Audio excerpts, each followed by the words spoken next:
কাম কৰি থাকিলে গাটো ভাল লাগি থাকে, মনটোও মুকলি লাগে। তাতে সেউজীয়াৰ মাজত নিজকে বিলীন কৰি ভাল পাওঁ। তাতে আকৌ ভগৱন্তই আৰামত খাবলৈ কপালত নিলিখিলেই নহয়। সূৰ্য দেৱতাৰ লগতেই শোৱা পাতি এৰি কামত লাগোঁ। পিছে মই অকলে নহয় দেই, আমাৰ ঘৰৰ সকলোৱে। সেইবাবেই আজি আনৰ হাতৰ মুখলৈ নোচোৱাকৈ দুবেলা দুসাঁজ খাই আছোঁ।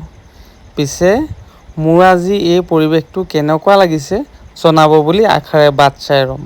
আৰু লগতে এই অভাজনে দুটামান মহৎ বাণীৰে আজি চুটি গল্প সামৰণি মাৰিম।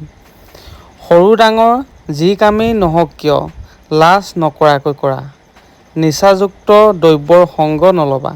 ই তোমাক ভাল নাপায়, তুমিহে তাক ভাল পোৱা। এটোপ এটোপ পানীৰে বহল সাগৰ হোৱাৰ দৰে তোমাৰো জীৱন সুন্দৰ হৈ পৰিব। কিন্তু তুমি কৰ্ম কৰিবই লাগিব। আঁচনিবোৰলৈ আশা নকৰাই ভাল।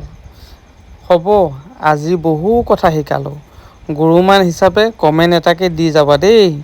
খালি যাওঁতে ভালকৈ যাবা, যাতে একো প্ৰব্লেম হ'ব নালাগে। Bye bye. কিন্তু এটা কথা শেষত পুনৰবাৰ কৈছোঁ, মোৰ বাগানখনি এই সেউজীয়া পৰিৱেশটো চাই কেনে লাগিল কিন্তু আপোনালোকে জনাবলৈ একেবাৰে নাপাহৰিব।